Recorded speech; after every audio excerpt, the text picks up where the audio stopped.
Making Money with Laura Sanders, a name you can trust. With over 20 years of real estate experience and selling over 150 homes a year, Laura Sanders is the #1 Remax agent in the state of Florida for 2021.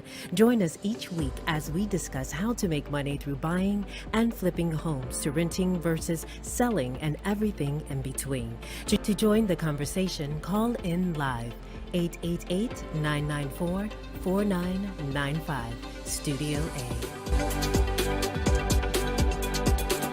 Hi, and welcome to Making Money with Laura Sanders, and I am your host, Laura Sanders. So every week we talk about something that can potentially make you money or save you money, and this week we're going to talk about emotional support animals and service animals. And we can't call them pets because they're and so we have a really great lawyer that is going to be joining us tonight. His name is Richard Lubliner, and he specializes in condo law. So people, if you can't get a hold of Help Me Howard, you need to get a hold of Richard. It just might cost you a little more money. So anyway, welcome, Richard. Thank you for having me. It's a pleasure. So I sell real estate, and a lot of times it comes up, I have a client, they have a pet. And they're like, well, I'm just going to go online and I'm going to certify the pet to become an emotional support animal. What do you think about that? Well, first of all, there is no such thing as a certification for an emotional support animal. That's sort of a misunderstanding and one of the things that has started this issue and why Florida enacted several years ago a law specific to emotional support animals because of the abuse that was going on. Like you're talking about the days of, it really started with airplane travel, the days of going online for $19.99 and getting a pass that says your dog's an ESA. So in an effort to crack down on that, Florida enacted a statute with respect to emotional support animals in an effort to prevent abuse. And I don't necessarily think it had the desired effect, but there is no such thing as a certification. If you're looking into purchasing or renting a house, all you have to do is to provide a doctor's note that says that you are required to have the animal for a specific purpose. And the association can't inquire what that purpose is, what specialized training the animal may or may not have. So it kind of puts up a barrier with respect to what the association can and can't do. If they don't handle it properly, the association can be sued under both Florida law and a federal law called the Fair Housing Act, which prevents discrimination in connection with housing. So it can have pretty disastrous consequences if it's not handled appropriately. So what's the difference between emotional support and a service animal? Well, it's a great question. And I think when you started the show, you pointed out predicate. These are not considered pets, right? Pets are separate and apart. So that's why, for example, if your association has a limitation on number of pets in a unit, the ESA, emotional support animal, or the service animal would not count as a pet towards that requirement. And the difference is, getting back to your question, an emotional support animal doesn't necessarily have to have any specialized or particularized training, or as a service animal does. The service animal has training to support someone with a disability. The most obvious example in individuals and that resonates is someone that is blind. You always see the little vest that says service animal, don't touch me. And you have more protections and more flexibility with respect to public accommodations where you can take the animal. For example, I had a case where a museum was not allowing emotional support animals, but they were allowing service animals. And the distinction is an emotional support animal doesn't necessarily have to be allowed in commercial or public areas. Well, really commercial. There's a distinction between residential and commercial. So the museum could not allow emotional support animals, but did have to allow service animals. Oh, so that's okay. Yeah, well, right, because they're not doing it in connection with housing. So they're a commercial business. So if you own a commercial business, you can have certain limitations with respect to emotional support animals that you cannot have with respect to service animals, right? When you're dealing with associations or any real property for that matter, if you're an individual owner and you're renting, there is effectively, in practical terms, not much of a distinction. The distinction comes into play when it's a commercial property. Sometime last year, I had called you for a client, went ahead and applied to an association. He had actually 5 doctor's notes, 5. like 5 doctors had said he needed an emotional support animal. The application came through. The president said to him, "Oh no, you can't have that here." So then he was like, "This is an emotional support. You can't say that." She goes, "Okay, you can have it, but you have to pick it up and carry it across the street to go to the bathroom." So of course you had said to my client, well, if they want to tell you that, let them deny you because, because you're not, or, let them approve you, and then let them tell you in writing, send you a note when you walk your dog outside the house, outside the condo, that they'll send you a notification of like a fine or whatever, that you said you would make a lot of money. So this is something that's a big, you said a lot of money. So like to me, so I asked you, right? I said to you, what's a lot of money? And you're like, could be $1 million. I think that realtors, you need to be very careful what you say. And it's not even just when you're talking about emotional support. It's talking about somebody calls you to rent a place. Hey, do you take Section 8? You can't say no. You're violating fair housing laws. I redirect them. Hey, fill out an application. Everybody's equal. Yeah, and we have the benefit in our practice of we represent associations as well. As individuals, so we see it from both sides. So we see it from the application process when we represent boards, and we always tell them if any of you out there are on boards, if you are dealing with an issue where you feel the need to potentially decline someone as a result of potential fraudulent conduct in connection with registering an emotional support animal or a service animal, don't touch it.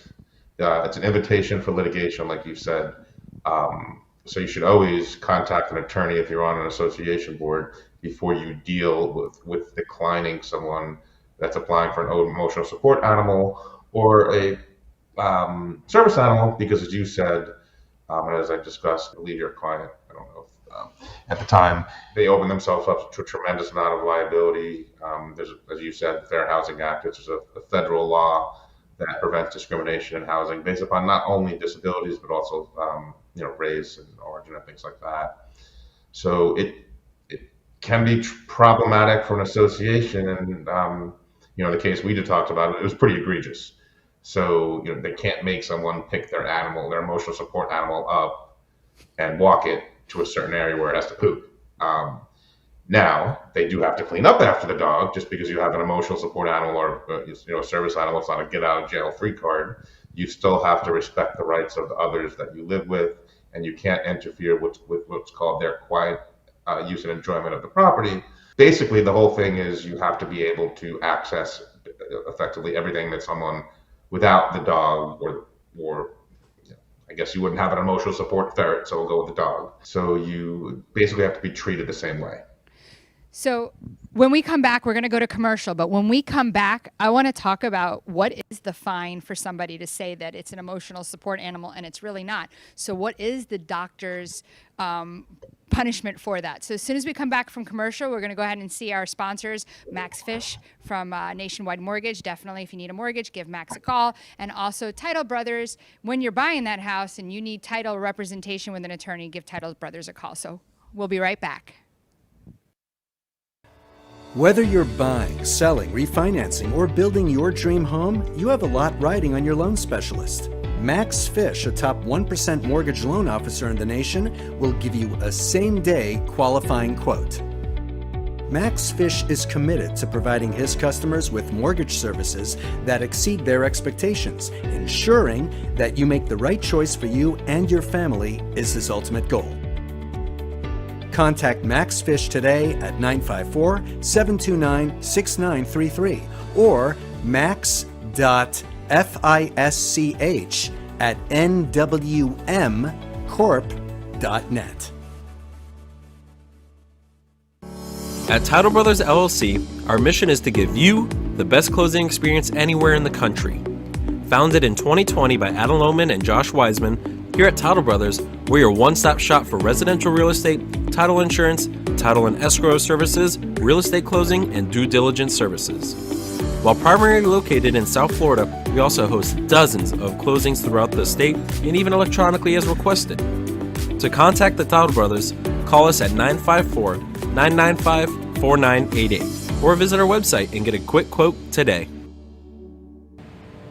You have been watching Making Money with Laura. For more information, contact Laura Sanders at 954-650-0827 or visit her website at lauraess.com. And now back to the show. Hi, and welcome back to Making Money with Laura Sanders, and I am your host, Laura Sanders. Right now, we're talking with attorney Rich Lubliner, and he specializes in condo law. He specializes in emotional support animals and what have you, and he is a great resource. So welcome back, Rich.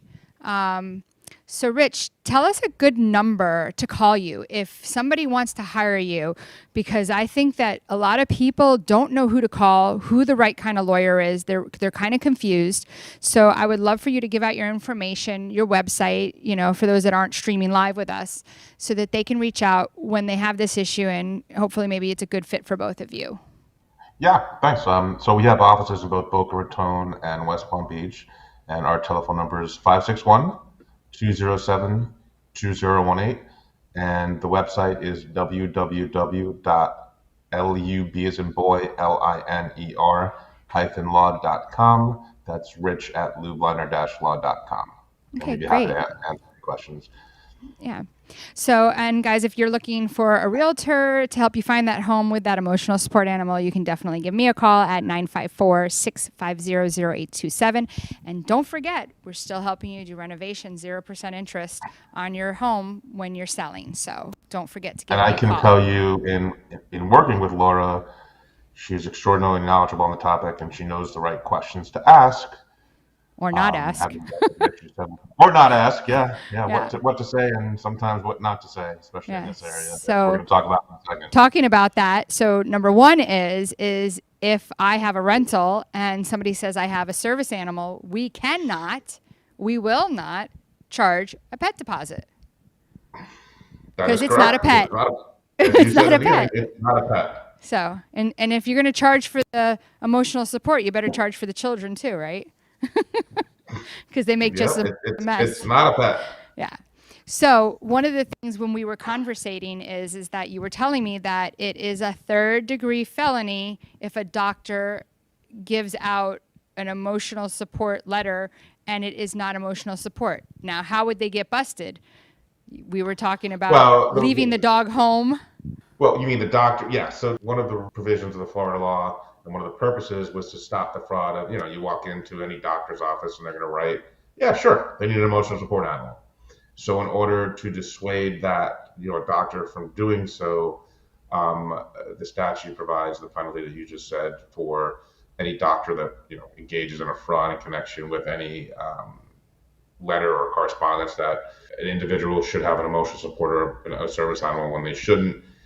So from a theoretical perspective, it sounds wonderful, but the reality is, good luck going into your local law enforcement agency and saying, hey, a doctor wrote a note that I think is fake with respect to someone getting an emotional support animal. They're probably not going to do much.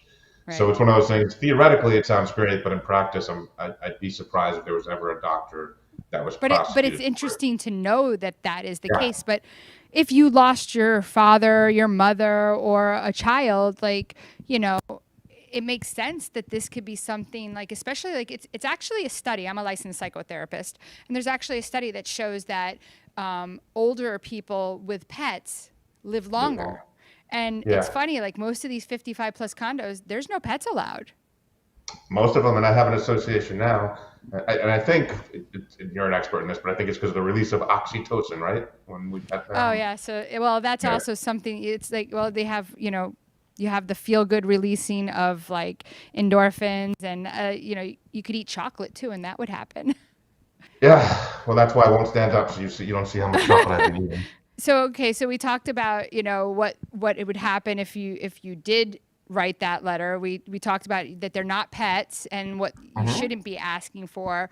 Any cases that you've had that have really resonated and maybe got somebody $1 million? Yeah, well, we actually, like I said, sometimes we represent associations in connection with the lawsuits, and sometimes we represent the homeowner, or in this case, it was a renter, and they really wanted this renter. It was There's a building on the water in Palm Beach, and they really wanted this renter out for a multitude of reasons, and they were looking for reasons to get him out. And he had an emotional support animal, and they had their attorney write him a letter asking for documentation in order to approve the emotional support animal, which was already approved.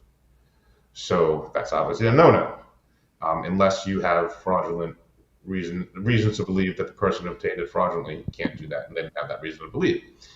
So he happened to be Caucasian, and his girlfriend was African American. So someone in the association, one of the board members, made a negative racial remark, shall we say.